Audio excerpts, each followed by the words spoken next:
The richest man who ever lived died with less than $2 million to his name. John D. Rockefeller once controlled 90% of America's oil, owned 1.5% of the entire United States economy, and built a fortune worth over $400 billion in today's money. Then he gave almost all of it away. This is the story of how a bookkeeper's son from Cleveland became the world's first billionaire, crushed every competitor who stood in his way, and then spent the last 40 years of his life trying to repair his reputation. July 8th, 1839. A farmhouse in Richford, New York. Barely more than a shack. William Avery Rockefeller paced outside, while his wife Eliza screamed through another contraction. Inside, the midwife worked by candlelight. The baby arrived healthy, a boy they named John Davison Rockefeller. He would not stay in that farmhouse long. William Rockefeller was a problem. He called himself a doctor, though he had no training. He sold bottles of medicine that were mostly alcohol and herbs, travelling from town to town with his wagon and his pitch. Cancer specialist, he'd tell people, even though cancer couldn't be cured then or now, by whatever he was selling. He was gone for months at a time. When he came back, he brought money but also trouble. Rumours followed him everywhere. Some said he had another family in Canada. Others whispered darker things. Eliza held the household together through sheer force of will. She was devout Baptist, the kind of Christian who read scripture every morning and believed that God was watching every action, judging every choice. While William disappeared for weeks, Eliza managed the farm, raised the children, and taught them that work was sacred. Young John absorbed this completely. He would later say that his mother was the greatest influence on his life. The family moved constantly, Richford to Moravia, Moravia to Owago, always one step ahead of something, usually William's debts or his scandals. By 1853, they'd landed in Strongsville, Ohio, a small town outside Cleveland. John was 14 years old and already different from other boys his age. While they played, he worked. While they spent their pennies on candy, he saved every cent.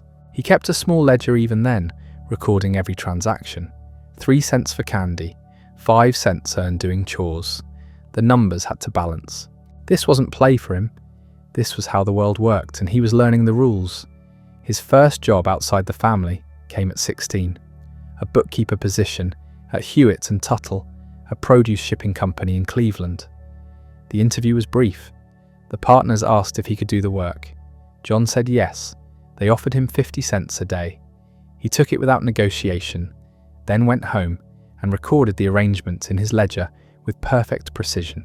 For 3.5 years, John Rockefeller sat at that desk and learned how business actually worked, not the theory, the practice, how merchants moved goods, how they negotiated prices, how they extended credit and collected debts, how some companies thrived while others failed. He watched everything, recorded everything, understood everything. The work suited him perfectly. Numbers never lied, they never cheated. They never disappeared for months like his father. They simply were. Assets and liabilities, credits and debits. The ledger always balanced if you did it right. He noticed something during those years. The produce business was seasonal and unpredictable. A harsh winter meant no crops. A mild winter meant too many crops and falling prices. The merchants who survived were the ones who could withstand the swings, who had capital reserves, who didn't panic when times got hard. The desperate ones went under every year. March 1859. John turned 20 years old and made a decision that would change everything. He quit Hewitt & Tuttle, not out of anger or frustration, but because he'd learned what they could teach him. Now it was time to build something of his own. He needed a partner, someone with complementary skills and, more importantly, some capital. He found Maurice Clark, an English immigrant who'd saved $2,000. John had saved $800 plus another $1,000 he borrowed from his father at 10% interest. William might have been an absent father, but he understood business.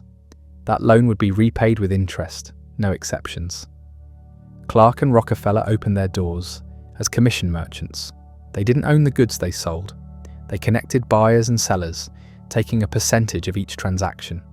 Grain, meat, farm equipment, whatever people needed to buy or sell. The margins were thin, but the volume could be enormous if you worked hard enough. And John Rockefeller worked harder than anyone. He was at the office before dawn. He stayed past dark. He travelled to farms and factories, building relationships, learning what people needed before they knew they needed it. The ledger grew thicker. The accounts multiplied. By the end of the first year, they'd done $450,000 in business. But something else was happening in Pennsylvania that would make the produce business look quaint. In August 1859, a man named Edwin Drake struck oil near Titusville. Not just a little oil, a gusher. Suddenly everyone wanted in on the oil business. Prospectors rushed to Pennsylvania like it was the California gold rush. Towns appeared overnight. Fortunes were made and lost in weeks. John watched this chaos with cold calculation. Oil was valuable, that much was obvious. Kerosene for lamps was replacing whale oil, and the demand was exploding. But drilling for oil was gambling. Some wells struck rich, most came up dry. The drillers were wildcatters, speculators, men who got rich quick or went broke trying. That wasn't how John Rockefeller operated. He saw something different. Everyone was focused on getting oil out of the ground. But someone had to refine that crude oil into usable kerosene. Someone had to transport it. Someone had to sell it. The infrastructure, not the speculation, that's where the real opportunity was. In 1863, he made his move. Clark had a brother who wanted to build an oil refinery. Did John want in? He did, but only on his terms. He'd invest, but he'd also control the books. He'd manage the finances. The others could run the operations, but the numbers ran through him. The refinery started small. Cleveland had advantages that the boom towns in Pennsylvania didn't. It was connected by railroad to both the East Coast and the growing markets in the West. It had access to capital that frontier towns lacked. And it had John Rockefeller, who brought the same meticulous attention to refining oil that he'd brought to shipping grain. He studied every aspect of the process. How much crude oil went in, how much kerosene came out, how much waste was produced, what that waste could be used for. Every barrel, every gallon, every drop had to be accounted for and optimized. While other refiners accepted 10 to 15% waste as normal, John pushed his people to cut it to 5%, then 3%. The attention to detail bordered on obsessive. He once spent an entire afternoon watching a machine seal oil barrels. It used 40 drops of solder per barrel. John wondered if 38 drops would work just as well. They tested it. It did. That tiny change, multiplied across thousands of barrels, saved thousands of dollars. But the partnership with the Clarks wasn't working. Morris wanted to focus on the commission business, which was safe and steady. His brother wanted to expand the refinery aggressively. John was caught in the middle, and he hated being caught in the middle. The ledger couldn't balance when the partners wanted different things. February 1865, the partnership dissolved. They held an auction to determine who would buy out whom. The bidding started at $500. It climbed to $1,000, then $5,000. Maurice Clark kept raising, expecting John to back down. John didn't back down. He never backed down when he believed he was right. The price hit $72,000. Maurice stopped. John won. He walked out of that auction owning the refinery completely, though he'd gone deeply into debt to do it. He was 25 years old and had just bet everything on oil. But it wasn't really a bet. He'd done the calculations. He knew the costs, the margins, the market. This wasn't gambling. This was certainty. The next decision came quickly. He needed a new partner, someone who understood chemistry and refining operations, while he focused on finance and strategy. He found Samuel Andrews, a chemist who'd been working at the refinery. Andrews knew how to squeeze more kerosene out of crude oil than anyone else in Cleveland. That was worth a partnership. Rockefeller and Andrews. The name went on the building in 1866. They weren't the biggest refinery in Cleveland yet, but they were the most efficient. While competitors wasted money on fancy offices and expensive equipment, John poured every dollar back into improving the process. Better stills, better storage, better transportation contracts. The railroads were key. Oil had to move from the refineries to the markets, and the railroads controlled that movement. Most refiners paid whatever shipping rates the railroads demanded. John negotiated. He promised volume, guaranteed shipments, regular schedules. In exchange, he wanted discounts. The railroads agreed because John always delivered exactly what he promised. Those shipping discounts gave him an edge. He could sell kerosene for less than his competitors and still make more profit. When other refiners cut their prices to compete, they squeezed their own margins. John's margins stayed comfortable. It was mathematical, inevitable. Cleveland had over 30 refineries by 1868. Most of them were struggling. The oil market was volatile. Prices swung wildly based on how much crude oil was coming out of Pennsylvania at any given moment. When prices dropped, refiners went bankrupt. When prices spiked, new refiners appeared and flooded the market, causing prices to drop again. It was chaos. John Rockefeller hated chaos. Chaos was inefficient. Chaos was wasteful. Chaos meant that perfectly good refineries shut down because their owners couldn't weather a temporary downturn. There had to be a better way. The solution crystallized in his mind over months of observation. The problem wasn't just volatile prices, the problem was too many refineries. Too much competition meant everyone's margins suffered. But if someone controlled most of the refining capacity, they could stabilize prices. They could operate efficiently. They could make long-term plans instead of reacting to daily swings. That someone would be him. January 10th, 1870. John D. Rockefeller, Samuel Andrews, and 3 other partners signed papers creating a new company, Standard Oil Company of Ohio, capitalized at $1 million. John held the largest share and became president. He was 30 years old, and he was about to build the most powerful monopoly in American history. The name wasn't an accident. Standard implied reliability, consistency, quality. While other refiners produced kerosene that varied in purity and burned unpredictably, Standard Oil would set the standard. Every barrel would meet specifications. Every customer would know exactly what they were getting. That brand meant something, but the real strategy was just beginning.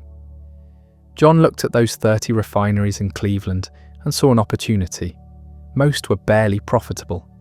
Their owners were stressed, watching the market fluctuate, wondering if they'd survive the next downturn.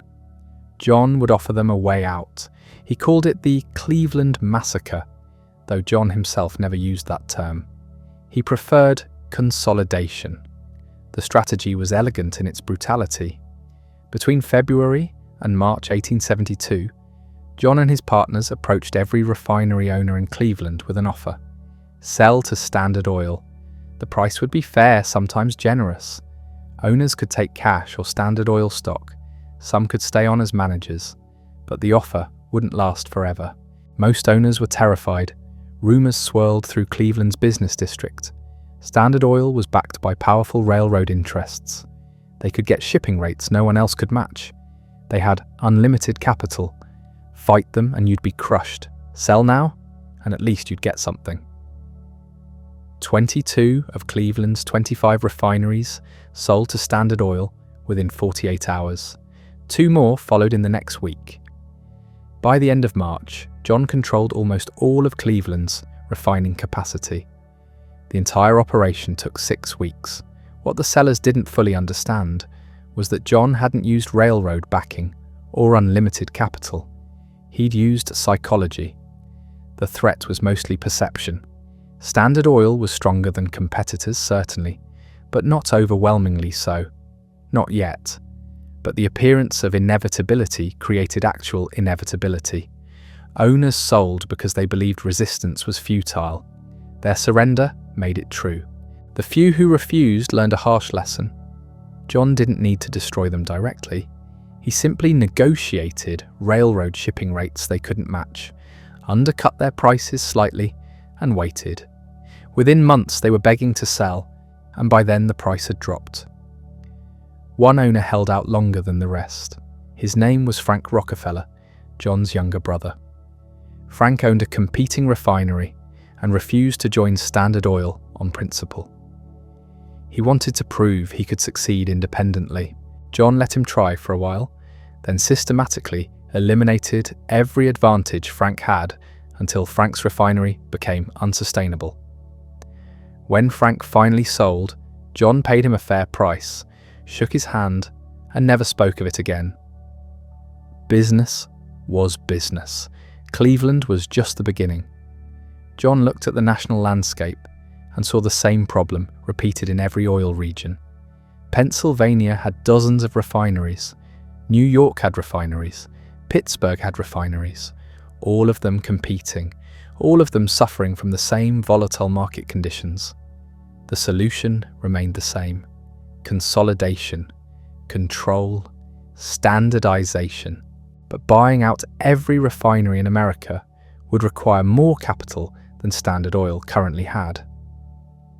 John needed a new strategy, something more sophisticated than direct buyouts. He needed leverage. The railroads provided it. 3 major railroads moved oil from the Pennsylvania fields to the refineries and then to the markets. The Erie, the New York Central, and the Pennsylvania Railroad competed viciously for oil shipping contracts. Their competition kept rates low and unstable, which hurt their profits. John approached them with a proposal. What if the railroads formed a cooperative arrangement? Instead of competing, they'd divide the oil shipping business according to agreed percentages. They'd set standard rates and stick to them. In exchange, they'd give substantial rebates to the largest shippers, the ones who could guarantee steady volume. The largest shipper would be Standard Oil. But John went further. Standard Oil would also receive rebates on oil that competitors shipped. The railroads would charge competitors the standard rate, then quietly kick back a portion to Standard Oil. John's company would profit every time a competitor moved oil. The arrangement was called the South Improvement Company, though it had nothing to do with the South and improved nothing except Standard Oil's position. When word leaked about the scheme, the oil regions exploded in rage. Producers, small refiners, and independent operators saw it for what it was: a conspiracy to eliminate competition through railroad discrimination. They organized boycotts. They refused to sell crude oil to any refinery associated with the South Improvement Company. They held mass meetings denouncing Rockefeller as a monopolist. The Pennsylvania legislature investigated. Newspapers ran furious editorials. John sat quietly in his Cleveland office while the storm raged. He'd expected resistance. What mattered was whether the resistance could sustain itself. It couldn't. The South Improvement Company was officially dissolved under public pressure, but the damage was done. John had demonstrated what was possible. The railroads had seen how profitable cooperation could be. The framework remained even after the formal structure disappeared. John continued buying refineries, but now he was more subtle. He didn't announce purchases. He didn't consolidate operations immediately. Instead, he bought controlling interests and left the original owners' names on the buildings. To the outside world, these appeared to be independent competitors. In reality, they all answered to John. By 1873, Standard Oil controlled nearly a quarter of America's refining capacity. By 1874, it was closer to half. The remaining independent refiners found themselves competing against an opponent who could sustain losses indefinitely, who had better shipping rates, better credit, better access to crude oil supplies. One by one, they sold. The pattern repeated across the country. Philadelphia refiners sold. Pittsburgh refiners sold. New York refiners sold. Sometimes John paid in cash. Often he paid in Standard Oil stock, which was rapidly becoming more valuable than the refineries themselves. Owners who took the stock became wealthy. Owners who demanded cash often regretted it later when they saw how much that stock appreciated. John preferred paying in stock. It aligned interests. Former competitors became partners invested in Standard Oil's success. They stopped fighting and started cooperating. They shared knowledge about refining techniques, about suppliers, about markets. The whole operation became more efficient than the sum of its parts. This was John's genius. He didn't just eliminate competition, he absorbed it. He transformed enemies into allies by making them stakeholders. The monopoly grew not through destruction, but through conversion. Not everyone converted willingly. Some producers in Pennsylvania decided to bypass the refiners entirely and build their own pipeline to the coast. If they could transport crude oil directly to ships, they could sell it overseas and avoid the refinery bottleneck that Standard Oil controlled. John couldn't allow that. If producers could ship independently, his leverage disappeared. He moved quickly and quietly. Standard Oil began buying land along the proposed pipeline route. When construction started, they discovered that Standard Oil owned key parcels, and John refused to grant right-of-way. The pipeline had to detour, adding months and enormous costs. While the pipeline struggled, John built his own. He'd realized that controlling transportation mattered as much as controlling refining. Standard Oil created a subsidiary that laid pipelines from the Pennsylvania oil fields directly to the refineries. They could move crude oil cheaper and faster than anyone else. The independent pipeline project collapsed under delays and cost overruns. John bought the assets for cents on the dollar. By 1877, Standard Oil controlled approximately 90% of America's refining capacity. It was no longer a company, it was an empire. And John was running it with mechanical precision from his office in Cleveland, later New York. Every decision flowed through him. He reviewed reports on refinery operations, transportation costs, market prices, competitor activities. He knew how much kerosene each refinery produced daily. He knew which markets paid the highest prices. He knew when to buy crude oil and when to wait for prices to drop. His managers called it the Standard Oil Way. Everything documented, everything measured, everything optimized. There was a correct way to refine kerosene, a correct way to store it, a correct way to ship it. Deviation was waste, and waste was sin. Employees who followed the system were promoted. Employees who improvised or cut corners were replaced. John didn't care about personalities or relationships. He cared about results, and results came from following the process. Critics called it ruthless. John called it efficient. The distinction mattered to him. Ruthlessness implied cruelty for its own sake. John was never cruel. He simply refused to let sentiment interfere with logic. If a refinery was losing money, it closed. If an employee underperformed, they were let go. If a competitor was driving down prices unsustainably, they were bought out or bankrupted. These weren't personal decisions, they were mathematical ones. But mathematics was creating something unprecedented in American business. Standard Oil was larger and more powerful than any private company had ever been. It employed thousands directly and controlled tens of thousands more through subsidiary companies and partnerships. It moved millions of barrels of oil annually. Its decisions affected prices worldwide. John owned roughly a quarter of the company. His original partners owned smaller portions. By the late 1870s, John was worth several $1 million, an almost inconceivable fortune at the time. He could have retired, lived in luxury, spent his remaining years in comfort. He worked harder instead. The empire needed structure. Standard Oil was technically an Ohio corporation, but it operated across state lines through dozens of subsidiary companies. The legal framework was getting complicated. Shareholders in Pennsylvania couldn't easily hold stock in an Ohio company. Regulations varied by state. The whole arrangement was becoming unwieldy. John's lawyers proposed a solution: the trust. In 1882, Standard Oil reorganized into the Standard Oil Trust. Shareholders in all the various subsidiary companies exchanged their shares for trust certificates. The trust owned everything. 9 trustees, with John as the dominant voice, controlled the entire operation. It was brilliant. The trust operated as a single entity while maintaining the legal fiction of separate companies.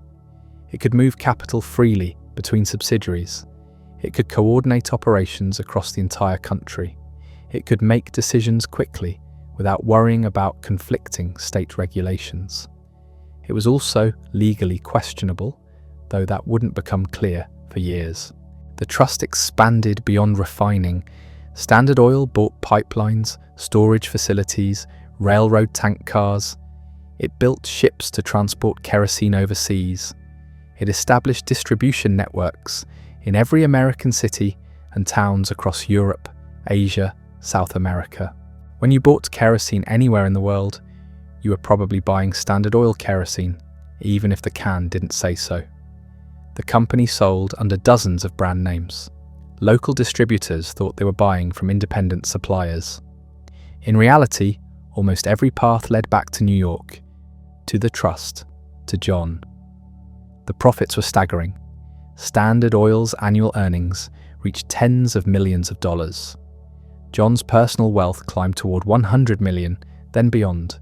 He became the richest man in America, possibly the richest man in the world.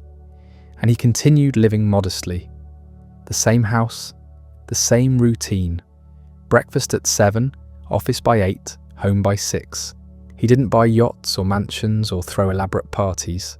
He donated to churches and causes quietly, without publicity. His suits were well made, but not flashy.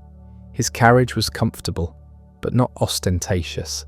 Observers found it puzzling. Why accumulate wealth you didn't spend? John's answer was simple. The wealth wasn't the point. The system was the point. Building something that worked perfectly, that ran efficiently, that eliminated waste and chaos, that was satisfying. Money was just how you measured success. But while John measured success in ledgers and profit statements, others were measuring Standard Oil differently. They were counting the ruined competitors, the manipulated railroad rates, the towns dependent on a single employer, the market that no longer resembled anything like free competition. The empire John built with such careful logic was starting to attract attention from people who saw something dangerous in that efficiency. People who believed that some things mattered more than perfect systems and optimized profits. The backlash was coming, and John had no idea how powerful it would be. The first serious attack came from an unexpected direction, not from competitors or labor unions or populist politicians, but from journalists. In 1881, a young writer named Henry Demarest Lloyd published an article in the Atlantic Monthly. The story of a great monopoly exposed Standard Oil's methods in meticulous detail. The railroad rebates, the preferential rates, the systematic elimination of competitors. Lloyd's prose was measured, his facts checked, his conclusions damning. This wasn't sensationalist muckraking. It was careful documentation of exactly how Standard Oil had achieved its dominance. The article caused a sensation. Reprints sold by the thousands. People who had vaguely understood that Standard Oil was large suddenly grasped that it controlled virtually everything. The kerosene in their lamps, the lubricating oil in their machinery, the paraffin wax in their candles. All of it came from one source, flowed through one system, enriched one man. John's response was silence. He refused interviews. He issued no statements. When reporters approached him on the street, he walked past without acknowledgement. Standard Oil's lawyers prepared careful rebuttals to Lloyd's specific claims, but John vetoed their publication. Defending yourself just gave critics more ammunition. Better to say nothing. Let the business speak for itself. The strategy might have worked if Lloyd had been alone. He wasn't. The success of his article inspired others. Newspapers in Pennsylvania, in Ohio, in New York began investigating Standard Oil's operations in their regions. What they found confirmed Lloyd's account. Everywhere the pattern repeated. Standard Oil entered a market, negotiated special rates, undercut local competitors, bought out the survivors, raised prices once competition vanished. State legislatures started paying attention. Ohio began an investigation into the trust structure in 1885. Was this legal? Could a group of trustees control companies chartered in multiple states? The question seemed technical, but the implications were enormous. If the trust structure was illegal, Standard Oil's entire organization might collapse. John testified before the Ohio legislature in 1888.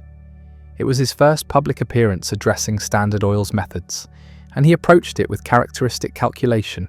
He was polite, he was precise, he answered every question directly while revealing as little as possible. Yes, the trust existed. Yes, it controlled subsidiary companies. No, this wasn't a monopoly because competitors could still enter the market. That they rarely survived wasn't Standard Oil's fault. The company was simply more efficient. The legislators weren't convinced, neither was the Attorney General. In 1890, Ohio filed suit to dissolve the Standard Oil Trust as an illegal monopoly. The case would drag through courts for years, but the message was clear. The system John had built so carefully was now being challenged by the legal system itself. Then Congress acted. The Sherman Antitrust Act passed in July 1890 with only one dissenting vote. The law prohibited every contract, combination, in the form of trust or otherwise, or conspiracy in restraint of trade. The language was broad, the penalties severe, the implications uncertain. Nobody knew exactly what constituted an illegal trust. The courts would have to decide. John read the law carefully. His lawyers analysed every clause. The conclusion was troubling. Standard Oil might be illegal, not because it had done anything explicitly forbidden, but because its very existence restrained trade. The dominance John had worked 30 years to achieve might violate federal law simply by being so complete. He didn't panic. Panic was wasteful. Instead, he adapted. If the trust structure was vulnerable, they would use a different structure. In 1892, Standard Oil reorganized again. The trust was dissolved. The various subsidiary companies were consolidated under a single holding company, Standard Oil of New Jersey. New Jersey's corporate laws were accommodating. They allowed one company to own stock in others. The holding company structure achieved the same result as the trust while technically complying with the law. Technically, the distinction mattered to lawyers. To critics, it looked like Standard Oil was evading the law's intent while following its letter, which was exactly what it was doing. The 1890s brought more problems. Economic depression hit in 1893. Demand for kerosene dropped. Prices fell. For the first time in years, Standard Oil's profits declined. Not catastrophically, but noticeably. The system that seemed invincible showed cracks. Workers struck at Standard Oil refineries in Ohio and Pennsylvania. They wanted higher wages, shorter hours, union recognition. John opposed unions on principle. They disrupted efficiency. They inserted outside parties into the relationship between employer and employee. They made rational planning impossible. The strikes were broken, sometimes with violence. Pinkerton agents were hired to protect facilities. Replacements were brought in. Production continued. The public relations damage was severe. Newspapers ran stories about strikers beaten by security guards. Ministers condemned Standard Oil from pulpits. The company that had brought cheap kerosene to millions was now portrayed as a brutal oppressor. John still refused to defend himself publicly, which made the silence seem like admission. Ida Tarbell changed everything. She was a journalist, the daughter of a Pennsylvania oilman who had been ruined by Standard Oil's tactics. In 1902, she began publishing a series in McClure's magazine. The history of the Standard Oil Company ran for 19 installments over 2 years. It was exhaustively researched, meticulously documented, and devastating. Tarbell had interviewed former Standard Oil employees. She had obtained internal documents. She had traced the company's history from John's early days in Cleveland through the trust formation to the present dominance.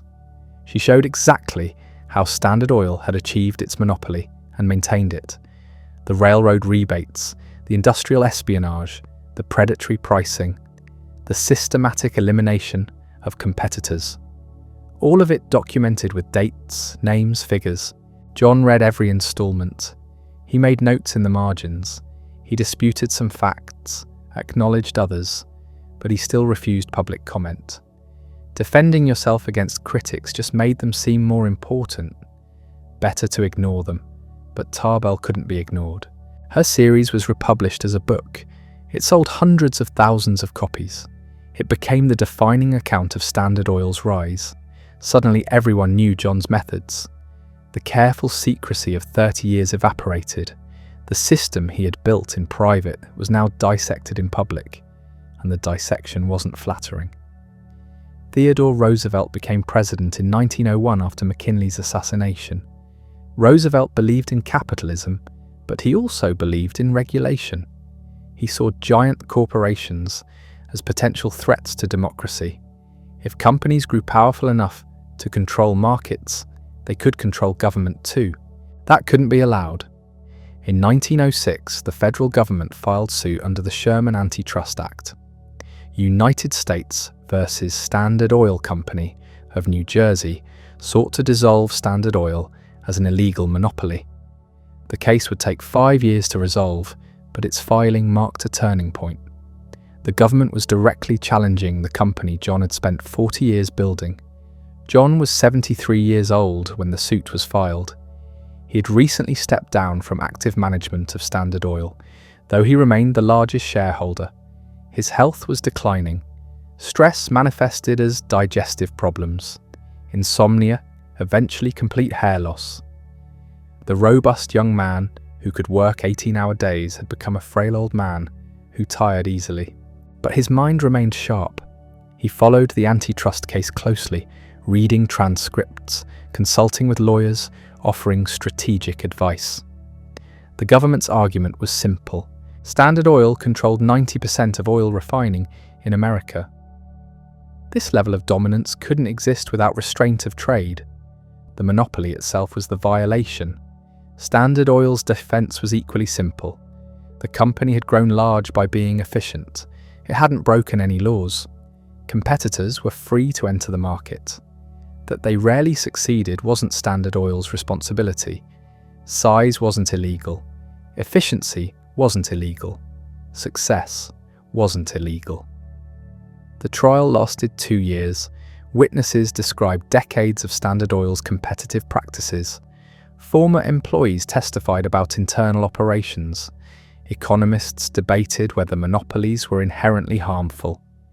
The testimony filled thousands of pages. In 1909, the Federal Circuit Court ruled against Standard Oil. The decision was sweeping. The company had indeed violated the Sherman Act. It must be dissolved. Standard Oil appealed to the Supreme Court. John spent the next 2 years waiting. He knew the Supreme Court might uphold the dissolution order. The empire he'd built could be shattered by judicial decree. Everything he'd worked for, the entire system he'd created, might be declared illegal and broken apart. His routine remained unchanged. He still rose early. He still worked at his desk. He still kept meticulous records of his daily schedule and expenditures. But friends noticed a change. The confidence that had always characterized him seemed diminished. For the first time, he appeared uncertain. The Supreme Court delivered its decision on May 15, 1911. Chief Justice Edward Douglas White read the opinion for a unanimous court. Standard Oil had violated the Sherman Act. The monopoly was illegal. The company must be dissolved within 6 months into 34 separate independent companies. It was the most sweeping corporate dissolution in American history. The Standard Oil Trust that controlled 90% of oil refining would cease to exist. The subsidiaries would become independent competitors. The system John had spent 40 years perfecting would be deliberately dismantled. Wall Street panicked briefly, then realized something. The dissolution created 34 companies, but John and other major shareholders would own stock in all of them. The companies would still operate independently, but they would all be profitable. Instead of owning one monopoly, shareholders would own 34 companies that together controlled the same markets. Standard Oil of New Jersey, Standard Oil of New York, Standard Oil of California. Each became a major corporation in its own right. The companies that would eventually become Exxon, Mobil, Chevron, all traced their origins to this forced breakup. The stock prices didn't collapse, they rose. The dissolution removed legal uncertainty. The companies could now operate without threat of further antitrust action. Investors celebrated.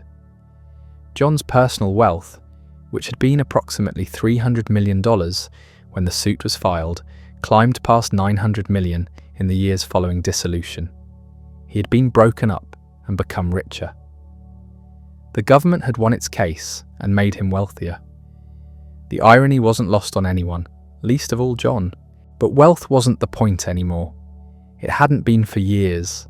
The point had been the system, the perfectly organized, completely efficient mechanism that eliminated waste and chaos. That system was now officially illegal. The government had declared that John's entire approach to business violated American principles of fair competition. He never publicly acknowledged any wrongdoing. In rare interviews during his final years, he maintained that Standard Oil had done nothing wrong. The company had made kerosene affordable. It had employed thousands. It had brought order to a chaotic industry. That this required eliminating competitors and dominating markets was simply the nature of efficient business. Critics saw something different. They saw a man who had pursued efficiency so ruthlessly that he'd destroyed the market mechanisms that were supposed to prevent monopoly, who had used secrecy and manipulation to build power that no private citizen should possess, who had proved that unregulated capitalism naturally led to domination by whoever was most willing to be ruthless. The dissolution of Standard Oil fundamentally changed American business law. The Sherman Act had existed for 20 years without seriously threatening any major corporation. The Standard Oil decision showed that antitrust law had teeth. Companies could be broken up. Monopolies could be dismantled. There were limits to how large and dominant a corporation could become. John lived another 26 years after the dissolution. He devoted himself to philanthropy, giving away most of his fortune in carefully planned donations. He established universities, funded medical research, supported churches and educational institutions. He became almost as famous for his giving as he had been for his getting. But Standard Oil remained his defining achievement. The company he built became the template for modern corporate organization. The holding company structure, the vertical integration, the emphasis on efficiency and standardization. Every major corporation that followed learned from Standard Oil's methods, even as they tried to avoid its fate. The transformation happened gradually, almost imperceptibly. The man who'd spent 40 years building an empire spent his final decades trying to give it away. But giving money away turned out to be almost as complicated as making it. John approached philanthropy the same way he'd approached business, with calculation, with strategy, with an eye toward efficiency and lasting impact. He didn't simply hand out cash to whoever asked. He studied, he planned, he built systems. The Rockefeller Foundation, established in 1913, became his primary vehicle for organized giving. It wasn't just a charity, it was an institution designed to address fundamental problems through systematic intervention. The Foundation's charter was breathtakingly ambitious: to promote the well-being of mankind throughout the world. Not just Americans, not just the poor, or the sick, or the uneducated. Mankind throughout the world. The scale of the thinking was pure Rockefeller.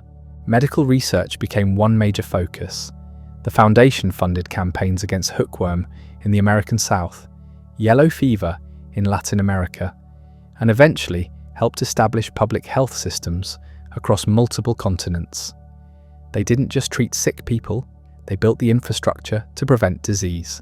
Education was another priority. Rockefeller money established the University of Chicago in 1890, turned a struggling Baptist school into one of America's premier research institutions.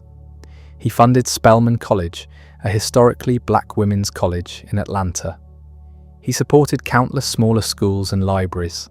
Scientific research received massive support. The Rockefeller Institute for Medical Research, founded in 1901, became one of the world's leading centers for biological and medical science. Scientists working with Rockefeller funding made fundamental discoveries about viruses, bacteria, and human disease. The amounts were staggering. Over his lifetime, John gave away approximately $550 million. In today's money, that's roughly $15 billion. It was systematic generosity on an unprecedented scale, but the giving came with strings attached, always. Rockefeller demanded accountability. Recipients had to prove they were using funds efficiently. They had to demonstrate results. They had to submit to oversight and evaluation.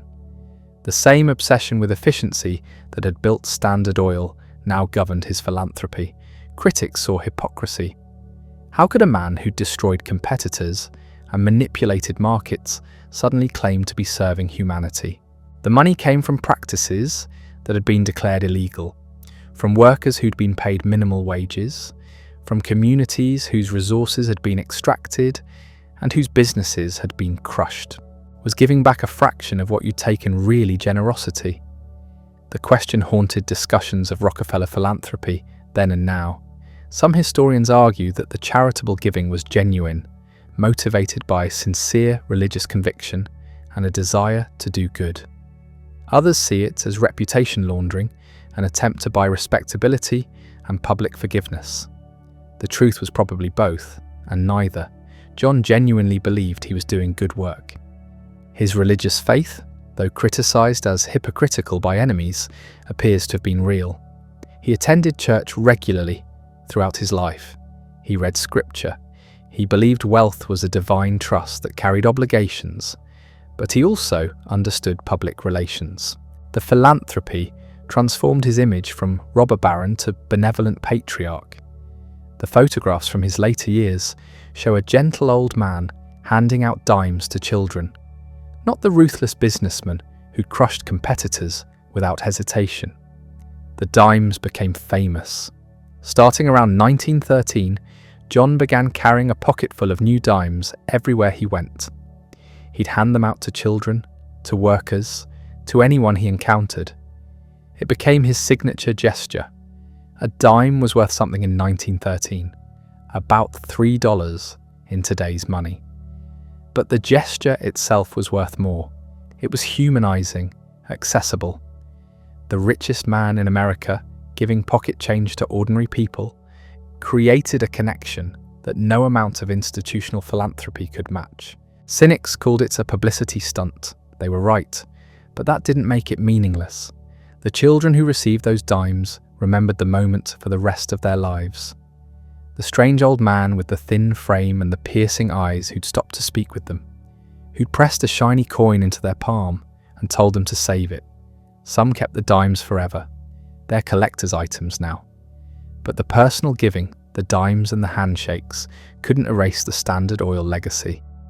The company John built continued to dominate American energy markets long after its forced breakup. The 34 successor companies remained the largest players in their respective regions. They coordinated informally in ways the law couldn't prevent. They hired each other's executives. They shared technical knowledge. They avoided competing too aggressively with each other. The breakup had created the appearance of competition without the reality Meanwhile, John's personal life had quieted to almost nothing. His wife Seti died in 1915 after 51 years of marriage. She'd been his anchor, the person who'd kept him connected to something beyond business and efficiency. Her death left him more isolated. He'd never been particularly close to his children. His son, John D. Rockefeller Jr., had taken over management of the family's philanthropic enterprises. The younger John was less ruthless than his father, more concerned with public perception, more willing to engage with critics. He would eventually give away even more than his father had, including the land that became the United Nations headquarters in New York. But the relationship between father and son remained formal, respectful but distant. John's 3 daughters had married well, moved into society circles their father could never fully access despite his wealth. He saw them occasionally, but wasn't particularly involved in their lives. The isolation intensified as he aged. Old business associates died or drifted away. The world he dominated was changing rapidly. The automobile was replacing horse-drawn carriages. Electricity was spreading through cities. Radio was beginning to transform communication. Motion pictures were becoming a major entertainment industry. And gasoline, not kerosene, was becoming Standard Oil's most important product. The Model T Ford, introduced in 1908, made automobiles affordable for middle-class Americans. By 1920, there were millions of cars on American roads, all of them running on gasoline refined from petroleum. The product that had seemed like a waste byproduct in the 1860s was now more valuable than the kerosene that had built Standard Oil's fortune. John had lived long enough to see his industry transform completely. The technology that had made him rich was obsolete. The technology that would dominate the 20th century was just emerging. But the companies he'd built were perfectly positioned to exploit it. Standard Oil of New Jersey, which would eventually become Exxon, became the world's largest oil company. Standard Oil of New York, later Mobil, dominated East Coast markets. Standard Oil of California, eventually Chevron, controlled the West. Together with a few other major companies, they shaped global energy markets for decades. The dissolution had barely slowed them down. John spent his final years at his estate in Pocantico Hills, New York. The property covered thousands of acres, carefully landscaped, meticulously maintained. He'd built a mansion there that rivaled anything the European aristocracy could offer. It was a strange ending for someone who'd grown up in a 2-room house in upstate New York.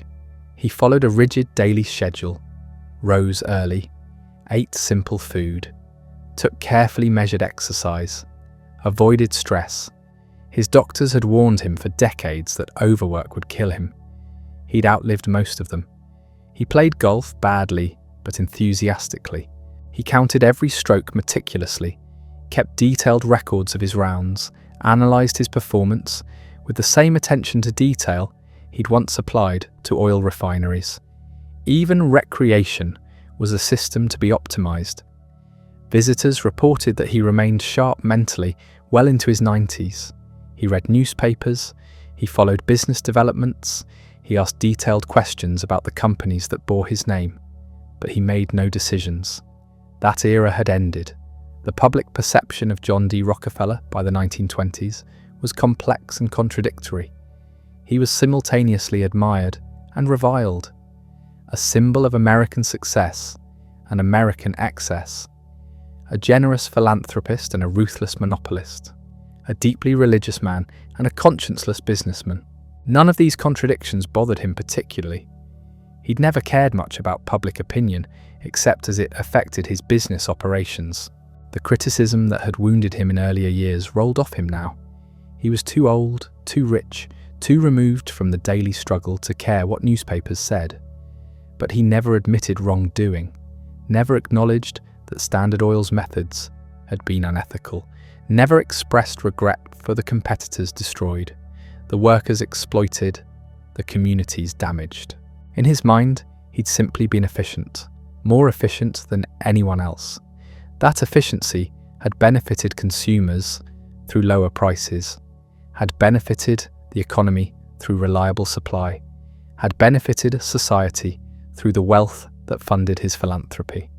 The fact that efficiency had required eliminating competition and dominating markets was simply how business worked. The strong survived, the weak disappeared. That was natural law, not cruelty. This worldview, shaped by social Darwinism and Protestant work ethic, defined an entire generation of American industrialists. But none had taken it as far as John. None had built such a perfect machine. None had demonstrated so completely what unregulated capitalism could become. The Gilded Age that had enabled his rise was ending. Progressive reforms were reshaping American society. Labor unions were gaining power. Government regulation was expanding.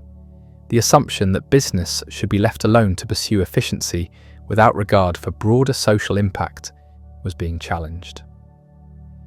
John had lived long enough to see his philosophy become unfashionable. The next generation of wealthy Americans would at least pretend to care about social responsibility. They would talk about stakeholders, not just shareholders. They would acknowledge obligations beyond profit maximization. Whether they meant it was another question, but the naked pursuit of monopoly that had characterized John's career was no longer acceptable. The mask had to stay on. The efficiency had to be justified by something beyond efficiency itself. John turned 97 in 1936. He'd outlived most of his critics and most of his defenders. The Standard Oil monopoly had been broken up 25 years earlier. The progressive era that had produced antitrust law had given way to the Jazz Age and then the Great Depression. The world he'd shaped was barely recognizable, but the system he'd built survived, not in its original form, but in spirit. The emphasis on standardization, on efficiency, on systematic organization of complex operations. These principles had spread far beyond the oil industry. They'd become the foundation of modern corporate management. Every major corporation that followed studied Standard Oil's methods: how to achieve vertical integration, how to control supply chains, how to use holding companies to coordinate operations across multiple entities, how to gather market intelligence, how to pressure competitors, how to manage public perception. They learned the techniques while trying to avoid the fate: stay big, but not too big; stay dominant, but not too dominant; control markets, but leave enough appearance of competition to satisfy regulators. It was Standard Oil's legacy, sanitized and legalized. The machine rebuilt with better camouflage. John never saw it quite that way. In his final years, when reporters occasionally asked about Standard Oil, he maintained the same position he'd always held. The company had done good work. It had served the public. It had been unjustly attacked by politicians and journalists who didn't understand business. He died believing he'd been right. On May 23, 1937, John D. Rockefeller died in his sleep at his home in Ormond Beach, Florida. He was 97 years old. He'd lived longer than any American industrialist, before or since. He'd built the largest fortune in American history. He'd fundamentally shaped American business practices and American society. The obituaries were long and detailed. They recounted his rise from humble origins. They catalogued his business achievements. They described his philanthropic legacy, but they couldn't quite decide whether to admire or condemn him. The papers struggled with the fundamental contradiction. Here was a man who'd given away hundreds of millions of dollars to universities, medical research, and charitable causes. Here was also a man whose business practices had crushed thousands of competitors and extracted maximum profit from millions of customers. How to reconcile these two Johns? Some obituaries emphasized the philanthropist. They noted that his donations had funded breakthroughs in medicine, education, and science. The Rockefeller Institute for Medical Research had made genuine contributions to human welfare. The University of Chicago had become a world-class institution. Countless smaller beneficiaries had received support that changed their trajectories. Others focused on the monopolist. They reminded readers that the fortune funding all this generosity had been built through methods that were now illegal, that the wealth distributed so carefully had been accumulated so ruthlessly, that no amount of charity could undo the damage done to competitive markets and democratic governance. Both perspectives were true. Both were incomplete. The funeral was private, held at the Rockefeller estate in Pocantico Hills. Only family and close associates attended. John had never sought public display in death any more than in life. The man who'd been the most photographed businessman in America for decades left the world quietly. His will revealed the final disposition of a fortune that even after decades of giving remained staggering. The bulk went to the Rockefeller Foundation and other charitable entities he'd established. His children received substantial inheritances, though far less than the total he'd given away. Junior, who'd spent 3 decades managing his father's philanthropic empire, inherited control of the family's remaining business interests and the responsibility for continuing the charitable work. The estate was valued at approximately $26 million, a modest sum by the standards of the fortune John had once controlled. The rest had already been distributed during his lifetime, transferred systematically to foundations and trusts that would continue his work after his death. But numbers couldn't capture the full scope of what he'd built. The Rockefeller Foundation would operate for decades, funding research and development across multiple continents. The General Education Board would help transform American education. The Rockefeller Institute would contribute to medical advances that saved millions of lives. The University of Chicago would produce dozens of Nobel Prize winners. These institutions had momentum independent of their founder. They would long outlive the memory of how the money that created them had been made. Junior proved a capable steward of this legacy. He lacked his father's business genius, but he understood public relations in ways John never had. Where his father had been defensive and secretive, Junior was open and engaged. He met with labor leaders. He supported progressive causes. He built Rockefeller Center during the Depression, creating jobs when they were desperately needed. He donated the land for the United Nations headquarters. He became the kind of public figure his father had always refused to be. The Rockefeller name gradually transformed from a symbol of monopoly power into a symbol of enlightened philanthropy. This was partly Junior's achievement, but it was also the work of time and selective memory. New generations knew the foundations and universities. They didn't know the detailed history of how Standard Oil had operated. The rough edges were sanded down. The contradictions were simplified. John became a figure of American mythology, the poor boy who'd built an empire and then given it away. This simplified story served everyone's purposes. It allowed business leaders to point to John as evidence that capitalism could be both profitable and benevolent. It allowed philanthropists to cite him as proof that private giving could address social problems. It allowed Americans to believe that their system, whatever its flaws, produced men who ultimately did more good than harm. But the real John was more complicated than the myth. He'd been genuinely generous with his money and genuinely ruthless in acquiring it. He'd believed sincerely in efficiency and used that belief to justify crushing competition. He'd been personally modest while building a monument to concentrated economic power. He'd lived simply while accumulating wealth beyond the comprehension of ordinary people. The contradiction wasn't hypocrisy exactly. It was something stranger. John had actually believed that building Standard Oil and funding universities were part of the same project. That systematic organization of resources for maximum efficiency was inherently good, whether applied to oil refineries or medical research. That his business practices and his philanthropic practices were expressions of the same fundamental principles. This belief allowed him to sleep soundly despite the thousands of competitors he'd destroyed and the millions of customers he'd overcharged. He wasn't being cruel, he was being efficient. The system required it. Individual hardship was regrettable, but necessary for the greater good of industrial organization. Whether this belief was genuine or a convenient rationalization, we'll never know. Probably it was both.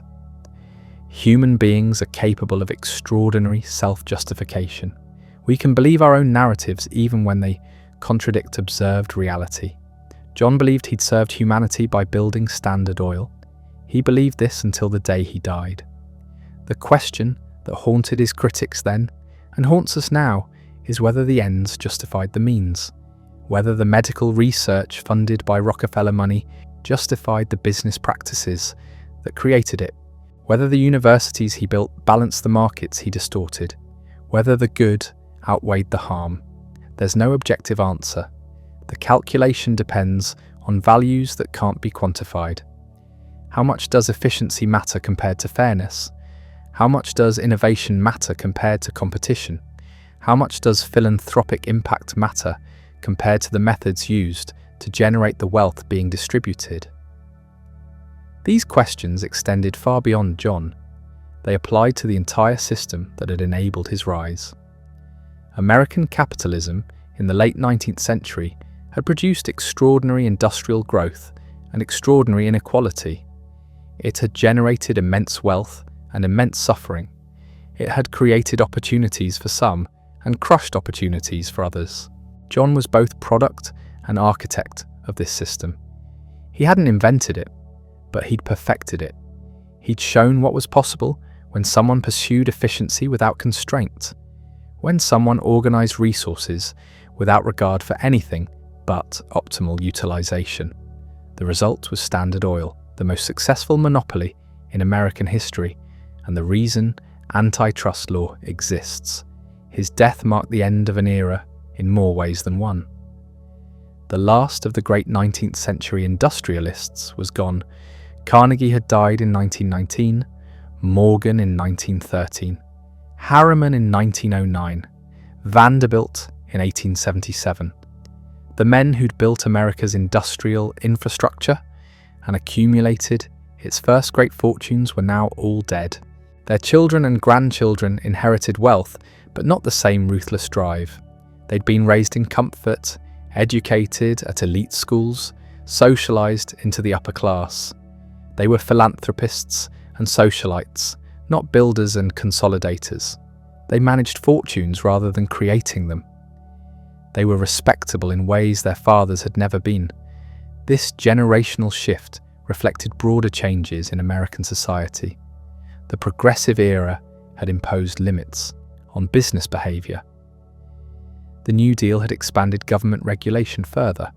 Labor unions had gained power. The assumption that markets should be left alone to find their own equilibrium had been replaced by recognition that markets needed rules, boundaries, oversight. Standard Oil's breakup in 1911 had been part of this transformation.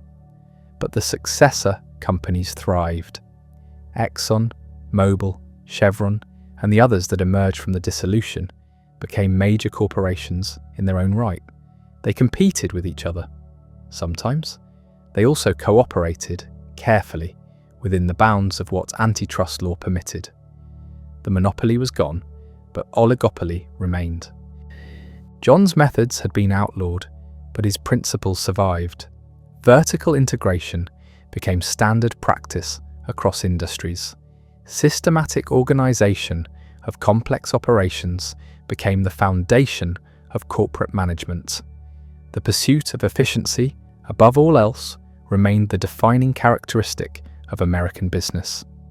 The difference was that later generations learned to disguise what John had done openly. They learned to maintain the appearance of competition while coordinating informally. They learned to dominate markets without creating legal monopolies. They learned to exercise power without attracting the kind of scrutiny that had destroyed Standard Oil. This was perhaps John's most enduring legacy, not the specific company he built, but the model he created, the demonstration that systematic organization and strategic control could generate wealth on a scale previously unimaginable. Every major corporation that followed studied his methods and adapted them to their own circumstances. Tech companies in the 21st century would face accusations similar to those that destroyed Standard Oil, that they'd grown too large, that they dominated their markets too completely, that they used their power to crush competition, that they needed to be broken up for the good of the economy and society. The arguments echoed across the century. The details differed, but the fundamental tension remained the same. How much concentration of economic power should society tolerate? At what point does efficiency become monopoly? When does success become abuse of dominance? John never doubted his answers to these questions. He believed that concentration was natural, that monopoly was efficient, that Standard Oil served the public interest precisely because it dominated its market so completely. Regulation was misguided interference. Breaking up the company was destructive vandalism. The politicians and journalists who attacked him were ignorant or corrupt or both. This certainty was both his strength and his limitation. It allowed him to build something extraordinary. It also blinded him to legitimate concerns about concentrated power. He couldn't understand why people feared what he'd created because he couldn't imagine anyone using such power badly. He would use it well, therefore it was safe. The possibility that someone else might not be so benevolent never seriously occurred to him. His philanthropy reflected the same blind spot. He gave away money on his own terms, according to his own priorities, without meaningful input from the communities he claimed to serve. The Rockefeller Foundation decided what research deserved funding. The General Education Board decided what kind of education should be promoted. John's vision of the good shaped everything his money touched. This wasn't unusual for the era. All the great philanthropists operated this way. But it revealed an assumption about who should make decisions that affected millions of lives. Not democratic institutions, not the people actually experiencing the problems, but wealthy individuals who'd proven their superiority by accumulating fortunes. The assumption was that business success demonstrated a kind of wisdom that qualified someone to reshape society, that the same abilities that built Standard Oil could improve education, advance medicine, and solve social problems, that efficiency and organization were universal virtues applicable to any domain. Sometimes this assumption proved correct. The Rockefeller Foundation did fund important medical research. The University of Chicago did become an excellent institution, but sometimes it failed spectacularly, imposing solutions that didn't fit local contexts or privileging certain approaches while suppressing alternatives. The deeper problem was the concentration of decision-making power itself. Whether John's choices were wise or foolish, the fact that he alone made them was troubling. Democracy means distributing power. Plutocracy means concentrating it. John's philanthropy was fundamentally plutocratic, an exercise of private power over public goods. He never saw it that way. He saw himself as a steward of resources that he'd earned through superior ability and that he was now deploying for maximum benefit.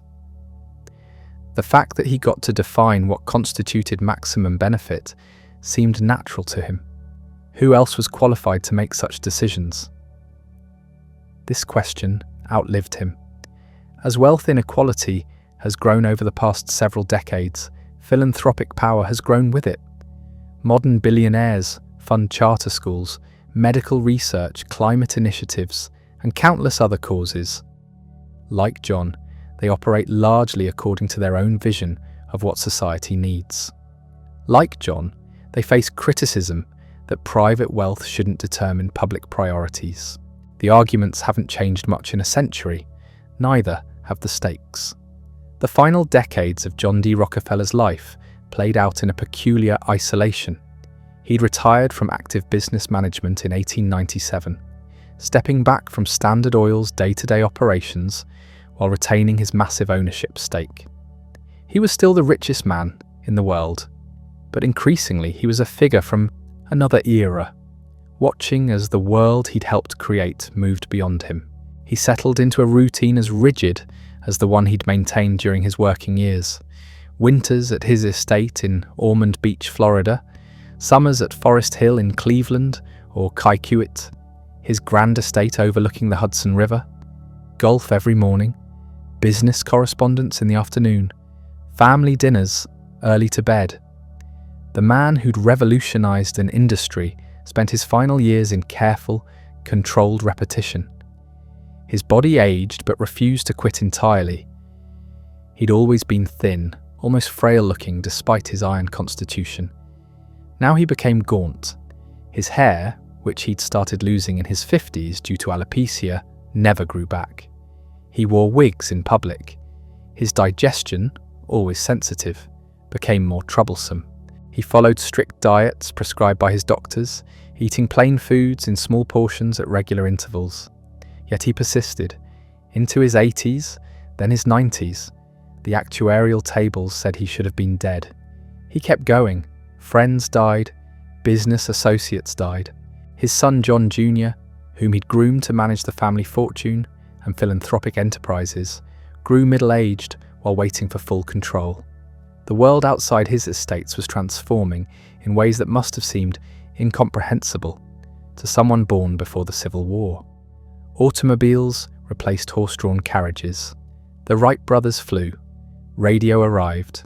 The First World War erupted, killing millions in a mechanized horror that would have been unimaginable in 1870. Women gained the vote. Jazz filled the air. Everything was faster, louder, more chaotic. John watched it all, from a remove. He read newspapers. He received reports. He knew what was happening, but he experienced it as information, not as lived reality. The last time he truly engaged with the world beyond his control had been during the antitrust battles. After the Supreme Court decision, he retreated into the careful management of his wealth and reputation. Standard Oil had been broken into 34 separate companies in 1911. The government's case argued that this would restore competition and lower prices for consumers. Instead, something unexpected happened. The separate companies, no longer bound together, but still dominating their respective markets, became even more valuable. The sum of the parts exceeded the whole. John's wealth actually increased after the breakup. He owned significant stakes in nearly all the successor companies. As they competed and innovated separately, stock prices rose. The trust busting that was supposed to diminish his fortune instead multiplied it. By 1913, he was worth nearly $1 billion in an era when that represented an almost incomprehensible concentration of wealth. He never gloated about this publicly. That wouldn't have fit his carefully cultivated image of dignified philanthropy. But privately, it must have confirmed his belief that breaking up Standard Oil had been unnecessary. The market had functioned, prices hadn't skyrocketed, the companies had prospered. See, he'd been right all along. This vindication came too late to restore his reputation among the general public. The Ludlow Massacre had seen to that. In 1914, Colorado National Guardsmen and company guards had attacked a tent colony of striking coal miners and their families. The camp caught fire. 2 women and 11 children died, suffocated in a pit they dug beneath their tent to hide from the gunfire.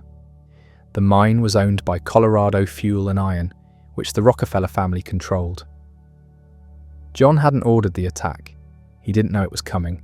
He was in New York, removed from the daily operations of a company he owned, but didn't manage. But that didn't matter. The public blamed him. Labour activists called it the Ludlow Massacre and made it a symbol of capitalist brutality. Mothers and children killed by men paid with Rockefeller money to protect Rockefeller property. The crisis forced John Jr. to engage with labour issues more seriously. He hired public relations experts. He visited the Colorado mines personally, something his father never would have done. He began developing what would eventually become more progressive labor policies, but the damage to the family name was immense. John Sr. responded by giving away money faster. If the public saw him as a villain, he would prove them wrong through generosity. The Rockefeller Foundation's budget increased. New initiatives launched. More medical research funded. More educational institutions supported. More social problems addressed with Rockefeller dollars. He was trying to buy redemption, though he would never have phrased it that way. He believed he was doing good work that happened to also improve his legacy. The two goals were inseparable in his mind. Doing good meant being recognized for doing good. Otherwise, what was the point? His grandchildren grew up in this strange environment, surrounded by enormous wealth and equally enormous expectations. They were Rockefellers, which meant something very specific. It meant responsibility. It meant service. It meant never forgetting that their privilege came with obligations. John Jr. drilled this into them relentlessly, having internalized his own father's lessons about stewardship and duty. The grandchildren would scatter across various endeavors. Nelson became a politician, serving as governor of New York and vice president. Winthrop also became a governor in Arkansas. David ran Chase Manhattan Bank. Lawrence invested in aerospace and conservation. John III focused on Asia and population issues. Abby Rockefeller Mose supported the arts. They embodied different versions of what it meant to be wealthy and responsible, but that was later. During John Sr.'s final years, they were children and teenagers, occasionally brought to visit the old man at his estates. He would distribute dimes to them, just as he'd distributed dimes to strangers for decades. It was his signature gesture, a tiny coin from the world's richest man, meant to teach something about thrift and gratitude and the value of small things. What did they think of him? Their aged grandfather, sitting in his wheelchair or moving slowly through the gardens. This figure who loomed so large in public imagination but seemed diminished in person. The historical record doesn't capture those private impressions well. They were respectful, they were dutiful, but they were growing up in a different world, one where the certainties of their grandfather's era no longer held. The 1920s arrived. Prohibition banned alcohol. The stock market soared. Fortunes were made overnight by people who didn't build anything, who simply traded pieces of paper back and forth in an increasingly frenzied speculation. John watched this with concern. He'd always believed that wealth should be earned through productive enterprise, through building something real. This casino capitalism disturbed him. He was right to be disturbed. The crash came in 1929, wiping out millions of investors and triggering the Great Depression. John didn't suffer. His fortune was too well diversified, too carefully managed. But the crash confirmed something he'd always believed about the dangers of speculation divorced from real value. His world kept shrinking. Fewer visitors, fewer activities, more time alone with his thoughts and his newspapers and his carefully managed routines. He was approaching 100 years old, an almost unthinkable lifespan for someone born in 1839. He'd lived long enough to see the world he'd known disappear almost completely. The boy who'd grown up in modest circumstances in upstate New York, whose father was an itinerant salesman of dubious character, whose mother had struggled to keep the family together, had become the richest man in the world. He'd built an empire. He'd changed how business operated. He'd become a symbol, for better and worse, of American capitalism itself. And now he was simply old. The empire remained, transformed and dispersed, but still massive. The wealth remained, carefully stewarded and increasingly directed toward charitable purposes. The name remained, carrying weight and meaning and complicated associations, but the man himself was fading, his body finally surrendering to time after holding out far longer than anyone expected. He celebrated his 97th birthday in July 1936. There was cake. There were dimes distributed to staff and well-wishers. There were photographs for the newspapers, showing the ancient titan smiling his careful smile, surrounded by family. He looked impossibly old, impossibly thin, but still present, still aware. 2 months later, on the morning of May 23rd, 1937, John D. Rockefeller died in his sleep at his home in Ormond Beach. He was 97 years old. His heart simply stopped. After nearly a century of beating, it decided enough was enough. The obituaries were massive. Newspapers across the country devoted pages to his life and legacy.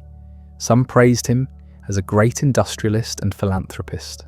Some condemned him as a ruthless monopolist whose charitable giving couldn't erase his business practices. Most tried to grapple with both realities simultaneously, acknowledging that he'd been complicated, that simple hero or villain narratives couldn't capture someone who'd operated at such scale. His estate was valued at around $26 million. This seems modest for the world's richest man, but it reflected decades of giving away his fortune. He'd transferred vast sums to his son and to his various philanthropic foundations. The money he'd accumulated through Standard Oil had been systematically redistributed, though always according to his own vision of how it should be used. The funeral was private, attended by family and close associates. He was buried in Lakeview Cemetery in Cleveland, not far from where he'd started his career, as a young bookkeeper. The grave was marked with a simple stone bearing his name and dates.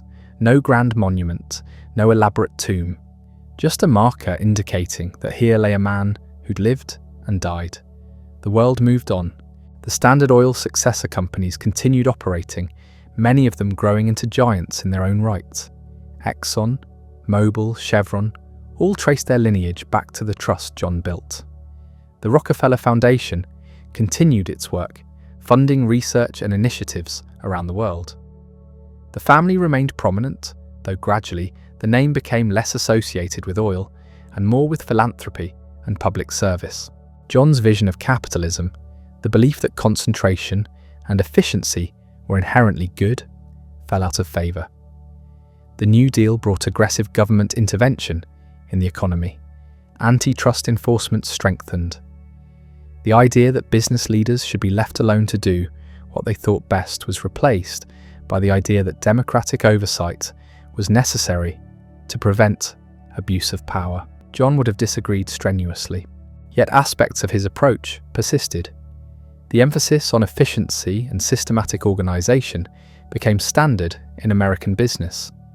The model of large corporations dominating their industries remained common, even if outright monopolies were prevented. And his approach to philanthropy, the idea of applying business principles to social problems, became the template for modern foundation work. He'd wanted to be remembered as a builder and a benefactor. Instead, he became a symbol of an entire era, representing both the extraordinary productive capacity of industrial capitalism and its tendency toward concentration and abuse. Robber baron and philanthropist, monopolist and medical research benefactor, the man who gave dimes to children and crushed competitors without mercy. These contradictions never resolved in his lifetime. They haven't resolved since. We're still arguing about whether his business practices were justified by their results. We're still debating whether his philanthropy redeemed his reputation. We're still grappling with questions about wealth, power, and responsibility that his career brought into sharp focus. What would John think of our current moment? Of the tech billionaires and hedge fund managers who've accumulated fortunes that rival his in purchasing power? Of the ongoing debates about monopoly and market power? Of the continued tension between efficiency and competition, between private initiative and public oversight? He'd probably see much that was familiar. The patterns repeat. Innovators create new technologies or business models. They scale rapidly. They dominate their markets. Critics cry monopoly. Defenders point to consumer benefits. Regulators intervene or don't. Wealth concentrates. Philanthropic foundations launch. The arguments continue. The specifics change, But the fundamental tensions remain. How much concentration is too much?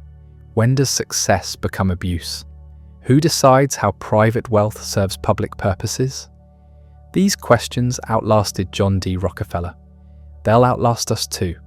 The Cleveland mansion where John died was sold, demolished, then replaced by other buildings. The estate at Pocantico Hills remained in family hands for generations, eventually donated to the state of New York as a historic site. Visitors walk the grounds today, admiring the views John once enjoyed, perhaps wondering what it felt like to possess such wealth, such power, such control over an entire industry. But understanding John D. Rockefeller requires looking beyond the mansion and the money. It requires grappling with a fundamental question about how economies should work and who should control them. John believed deeply in what he called cooperation. He used the word constantly in his autobiography and public statements. Cooperation meant eliminating what he saw as wasteful competition. It meant bringing order to chaos. It meant rational planning replacing market disorder. Standard Oil, in his view, was the perfection of this principle. One organization, one vision, maximum efficiency. Critics called this monopoly. John called it progress. The distinction matters because it reveals two entirely different ways of thinking about economic organization. One view holds that competition, however messy and wasteful it might appear, serves essential functions. It disciplines producers. It drives innovation. It prevents any single entity from gaining too much control. Another view holds that competition is primitive and destructive, that rational planning by capable managers produces better outcomes for everyone. John was firmly in the second camp. He looked at the chaotic oil industry of the 1860s and 1870s, with its boom and bust cycles, its price volatility, its redundant infrastructure, and saw waste. He built a system that eliminated that waste. Production was rationalized, distribution was optimized, prices stabilized, consumers got reliable products at lower cost than they'd paid before.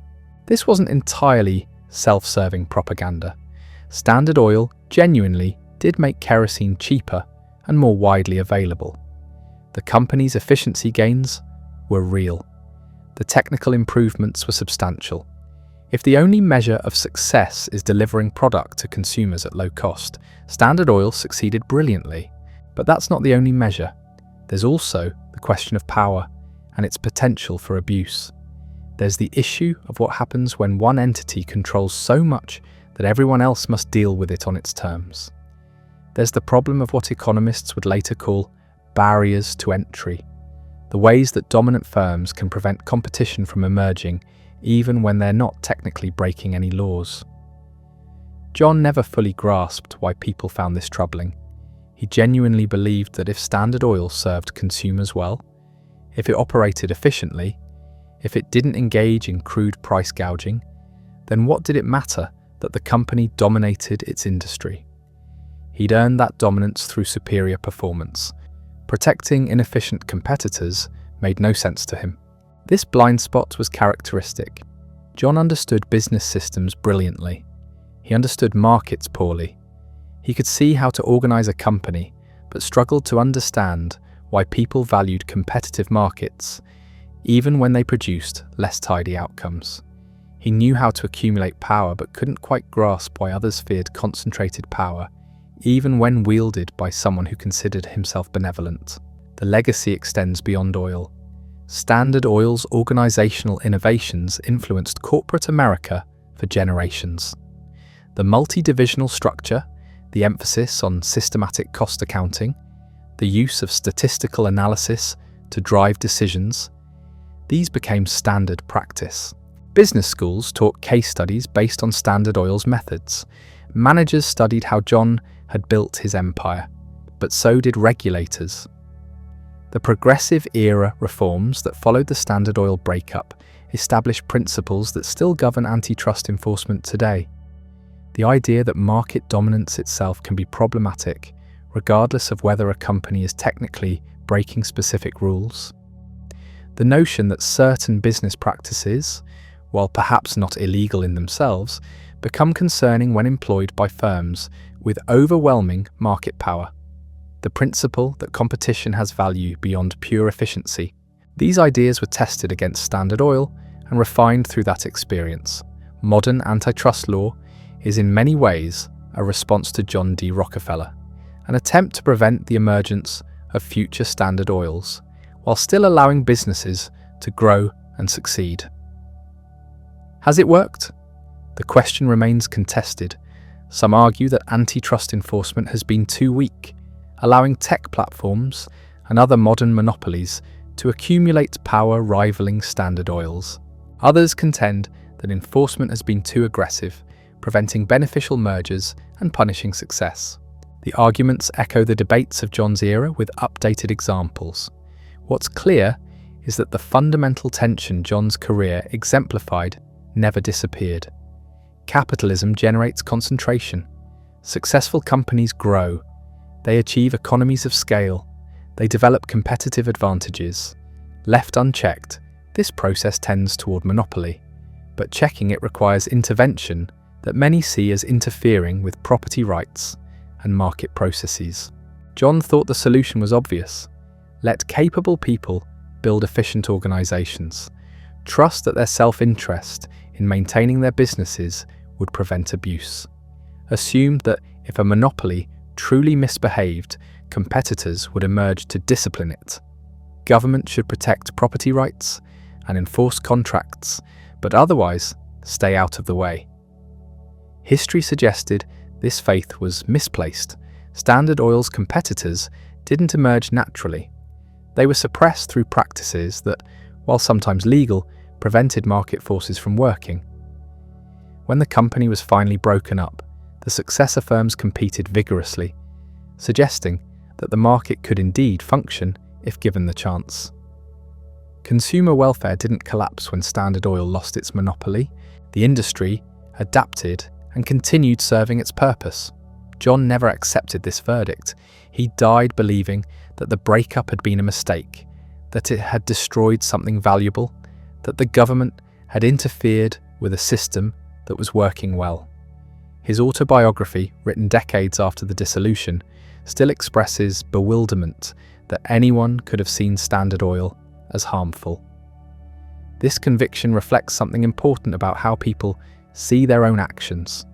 John couldn't separate his personal success from broader principles. Because he'd succeeded through efficiency and organization, he assumed these qualities justified any level of market dominance.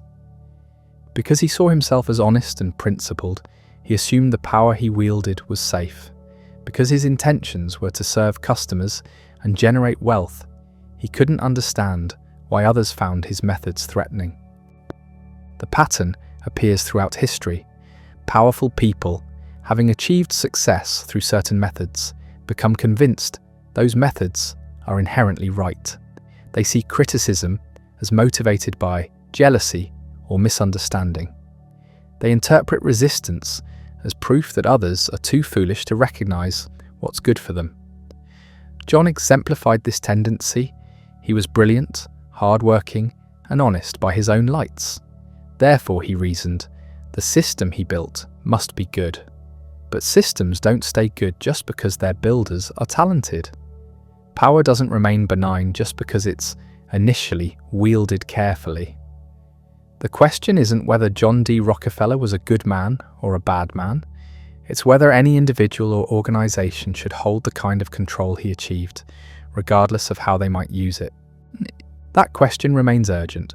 We live in an era of extraordinary corporate concentration. A handful of companies dominate search, social media, e-commerce, smartphone operating systems. They achieved this dominance through innovation and efficiency, much as Standard Oil did. They provide services that billions of people use daily. They argue, much as John did, that their success proves they're serving consumers well, yet critics worry. They point to the power these platforms have over speech and commerce. They note how difficult it is for competitors to challenge them. They observe that efficiency and consumer benefit don't address all concerns about concentrated power. They argue that some entities have become too big, too dominant, too central to too many aspects of economic and social life.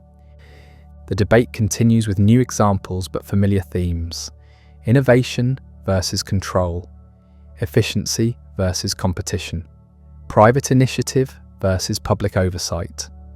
The same tensions John's career brought into focus, playing out again with different technologies and different personalities, but the same underlying questions. What would John make of this? He'd probably see vindication in the continued success of large corporations. He'd point out that the tech giants became dominant through superior products, just as Standard Oil had. He'd argue that breaking them up would sacrifice efficiency for no good reason. He'd insist that competition will emerge naturally if these companies truly misbehave. But he'd be missing the point, just as he missed it in his own time. The question isn't whether dominant firms provide good service today. It's whether the concentration of power they represent is compatible with the kind of economy and society we want. It's whether innovation and efficiency justify any level of control. It's whether we trust market forces alone to discipline dominant players, or whether democratic institutions need to establish boundaries. These aren't questions with obvious answers. Reasonable people disagree, just as they disagreed about Standard Oil. Some emphasize the benefits of scale and integration. Others prioritize competition and distributed power. Some trust business leaders to self-regulate. Others believe oversight is essential. The arguments continue because the underlying tensions are genuine and unresolvable through pure logic. John D. Rockefeller's life and career crystallized these tensions in ways that remain relevant. His success demonstrated what concentrated economic power can achieve. His methods illustrated how that power can be accumulated and maintained. His philanthropy showed how private wealth might serve public purposes. His resistance to regulation revealed the limits of voluntary restraint. The contradictions never resolved: the monopolist who lowered prices, the ruthless competitor who saw himself as cooperative, the religious man who crushed rivals without mercy, the advocate for efficiency who suppressed competition, the philanthropist whose fortune came from practices many found objectionable. These tensions didn't exist despite John's character. They existed because of it, because the same qualities that made him successful in business created problems in the broader economy. We inherit those contradictions. We benefit from the organizational innovations that Standard Oil pioneered while living under antitrust laws designed to prevent another Standard Oil from emerging. We admire entrepreneurial success while worrying about excessive concentration. We want efficient companies while valuing competitive markets. We celebrate wealth creation while questioning how that wealth is generated and used. John wouldn't have understood our ambivalence. He saw clearly and thought others should see clearly too. Business success proved business virtue. Efficiency justified dominance. Wealth earned through legal means was wealth legitimately held. Opposition came from those who couldn't compete or didn't understand. But clarity isn't always wisdom. Sometimes the messy, contradictory middle position comes closer to truth than the confident extremes. Sometimes we need to accept that efficiency and competition both matter, that success doesn't prove righteousness, that power requires constraints even when wielded by talented people. The man who gave away dimes and built a monopoly, the Baptist who crushed competitors on Sundays, the philanthropist whose fortune came from practices that inspired antitrust law, the efficiency expert who suppressed the competition that drives efficiency. John D. Rockefeller contained all these contradictions and never resolved them because he never saw them as contradictions at all. His shadow stretches across American capitalism still. Every debate about market concentration references the Standard Oil case. Every discussion of business ethics considers the gap between legal and right. Every conversation about philanthropy confronts questions about whether private charity can substitute for systemic change. Every argument about regulation returns to the fundamental question of whether markets self-correct or require oversight. John thought he knew the answers. He was wrong about some things and right about others. The ambiguity is appropriate. He was neither the hero his admirers claimed nor the villain his critics painted. He was a brilliant, limited man who built something extraordinary and terrible at once, whose methods we still study and whose example we still debate. That debate is his truest legacy, not the companies that bear Standard Oil's lineage, not the foundations that spend his money, not even the business practices that became Standard. The real legacy is the unresolved question his career posed. How much power is too much? Who decides? What principles should govern the relationship between private success and public welfare? We're still working on the answers. John D. Rockefeller made sure we'd never stop asking the questions, and so we arrive at the end of this story, though the questions it raises refuse to end. John D. Rockefeller died believing he'd been vindicated. The companies that emerged from Standard Oil's breakup thrived. His wealth multiplied even after dissolution. His philanthropy transformed medicine, education, and scientific research. In his mind, this proved he'd been right all along. The system worked. The critics were wrong. History would judge him kindly. History judged him complicated. We remember him now as both things simultaneously. The man who made kerosene affordable for millions, and the man who crushed every competitor who stood in his way. The philanthropist who funded groundbreaking medical research, and the monopolist whose business practices became the reason antitrust law exists, the devoted Baptist who attended church every Sunday, and the ruthless businessman who showed no mercy to rivals. These contradictions don't cancel each other out. They coexist. They're inseparable from each other. You can't understand the philanthropy without understanding where the money came from. You can't evaluate the business practices without acknowledging their efficiency. You can't celebrate the achievements without confronting the methods. The Rockefeller fortune is mostly gone now, given away over 4 generations to universities, medical research, social causes, and public institutions. The foundations continue their work. The name still carries weight. But the oil empire that created it all has transformed beyond recognition. The companies exist, but they're no longer controlled by the family. They're publicly traded corporations, answering to shareholders, operating in markets that John would barely recognize, yet his influence persists in less obvious ways. Every time regulators examine whether a company has grown too dominant, they're applying principles that emerged from the Standard Oil case. Every time a business school teaches vertical integration, they're building on methods John pioneered. Every time a philanthropist creates a foundation to address social problems systematically, they're following a model he established.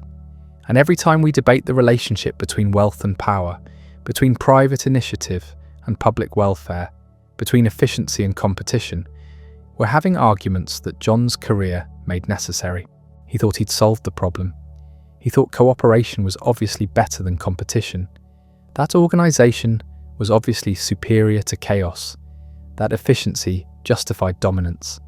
He couldn't understand why others didn't see what seemed so clear to him. But maybe the problem was never meant to be solved. Maybe the tension between these competing values is permanent. Maybe we're supposed to keep arguing about where the boundaries should be, keep adjusting the balance, keep questioning whether we've got it right. John wanted certainty. He built systems because systems provided answers. He accumulated wealth because wealth could be measured. He gave money away according to clear principles because ambiguity made him uncomfortable. He lived his entire life seeking the perfect balance sheet where everything added up and nothing was left unresolved. He never found it, neither will we. the boy from Richford who kept his first ledger at 14, and the man who controlled 90% of America's oil are the same person, separated by 60 years but connected by the same fundamental belief. That work mattered. That systems mattered. That if you were efficient enough, disciplined enough, organized enough, you could bend the world to order. He was right about that. He did bend the world. We're still living in the world he helped create, still grappling with the questions his success forced us to ask, still trying to figure out what his life means and what lessons we should draw from it. Maybe that's the point. Not to reach a final verdict, but to keep examining. Not to decide whether he was hero or villain, but to understand that most people who shape history are neither. They're humans operating at scale, whose choices echo forward in ways they never fully controlled or understood. John D. Rockefeller wanted to be remembered as a builder. He got his wish. We remember the empire he constructed. We remember the fortune he accumulated. We remember the institutions his money created. We remember the monopoly that bore his name. But we also remember the competitors destroyed, the markets distorted, the power concentrated, the trust that had to be broken apart by government decree because it had grown beyond what any private entity should control. Both memories are true. Both matter. Neither tells the complete story alone. That's what makes him fascinating. That's why we're still talking about him nearly a century after his death. Not because we figured him out, but because we haven't. Not because his story resolved cleanly, but because it didn't. He died in his sleep at 97, surrounded by wealth, remembered by millions, secure in his belief that he'd served humanity well. Whether he was right about that depends on what you value, what you think matters more, what kind of world you want to live in. Those are questions each generation has to answer for itself. John gave us his answers through the life he lived and the empire he built. We're still working on ours.